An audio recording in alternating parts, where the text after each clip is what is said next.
Welcome to part 3 of the 7 Years' War. Now we're going to take a look at a global war.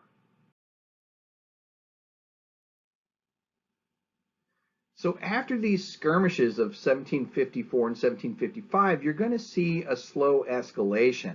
For example, you're going to start to see British ships harass French vessels on the high seas, and they're also going to begin to harass French ports in the Caribbean, and they're going to begin blockading the St. Lawrence River and the French access to Quebec, right?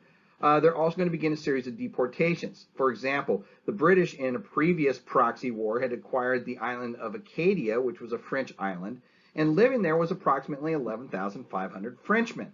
Well, when they initially acquired the island, they didn't really care. It's like, okay, whatever. But now they do. They say, no, you got to get out. So they forced them to depart from Acadia, right? A lot of these people are going to go to places like back to France and stuff like that, but a lot of them will migrate back into the other French holdings in the Americas. Matter of fact, a lot of them will end up in the southern Louisiana territory, and if you take Acadia and you kind of bastardize it a bit, those people will begin referring to themselves as Cajuns, right? That's where you get that from. Now, both sides are going to conduct raids on each other using the Native Americans, right? They both have Native American allies. Now, the difference is that the French do have a better overall relationship with the Native Americans, so they will see more of them, right? And so what you'll see happen here is you're going to start seeing that with French weapons and French assistance, Native Americans are going to be attacking English settlements in Virginia even. So you see this keeps boiling up and up and up, and eventually it's going to boil over. And by 1756, that's exactly what's going on. You got a full-out world war going on between Britain and France. So you have a war that's going to be conducted between Britain and France. It began in 1754. It's going to end in 1763. And so, of course, we call it the 7 Years' War, right? Of course, if you do the math on that, you go, well, wait a minute, that's 9 years. Why is it the 9-year-long 7 Years' War?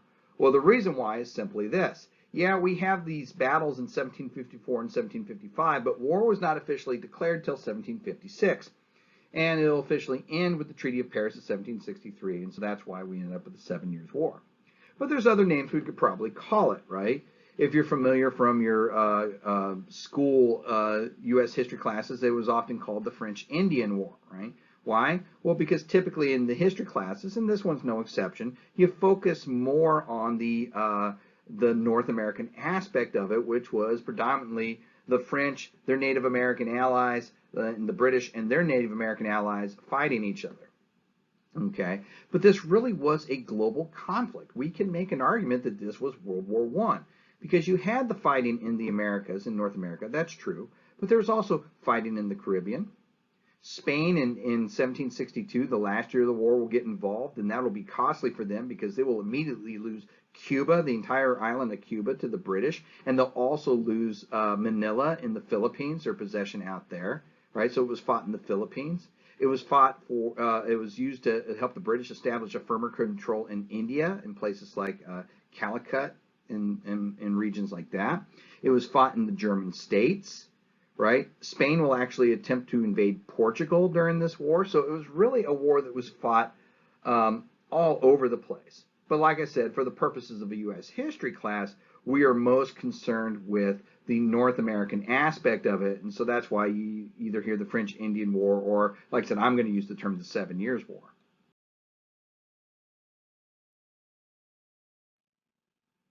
Now, early in the war, everything is going to go the French's way, especially when you take a look at ground forces.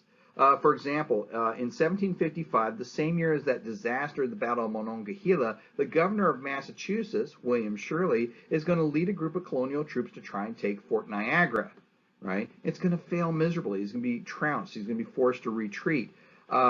The following year, the governor of New France, the Marquis de Montcalm, is going to go on the offensive. And in 1756, he is going to take the British fort of Fort Oswego in New York, and then he's going to move further into New York and try and take Fort William Henry, right? And it's going to be here at Fort William Henry that everything's going to start to turn around for the British, even though this is going to be a defeat for the British as far as the battle itself goes.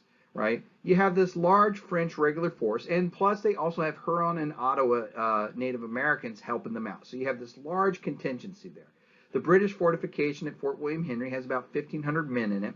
The commander realizes there's no way he can win this battle, and if he does anything to try and resist this French juggernaut, they're just going to get slaughtered. So he sends out a messenger for parley and executes a formal surrender of his troops, right?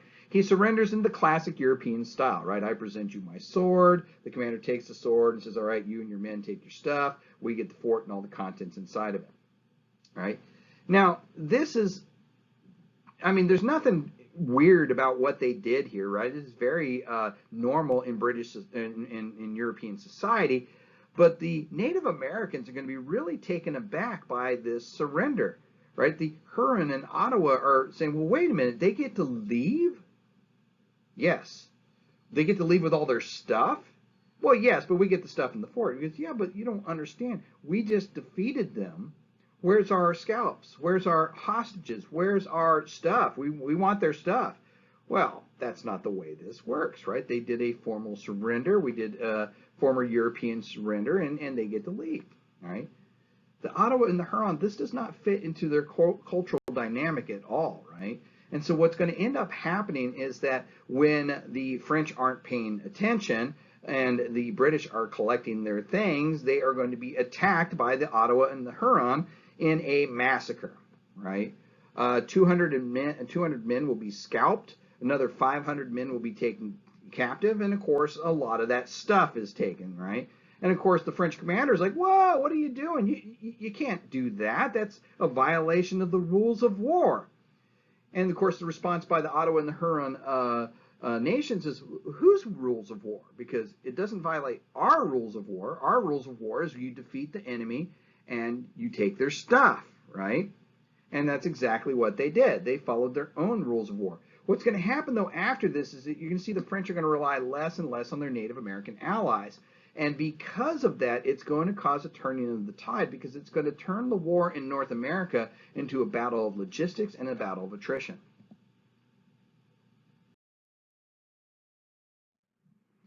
The moment that this war in North America became a battle about attrition and a battle about logistics, the French really had no chance of winning, right? The British held every single card in this respect, right? First of all, when you take a look at the number of French soldiers, right, there's about 16,000 French soldiers in the Americas, okay? Now, their trained soldiers are very good. We've proved this multiple times. Matter of fact, I'll give you an example. The Battle of Carillon in 1758 in New York, you're going to have 3,600 French soldiers beat 18,000 English militiamen, right? They're going to drive them back. But the territory they gain, when they gain Fort Carillon, they're not going to be able to keep it because the logistics just won't work for them to maintain it. The French are completely blockaded. They don't have access to send reinforcements and resupply because that Royal Navy is dominating the sea, right? And so it's very difficult from a logistical standpoint for them to deal with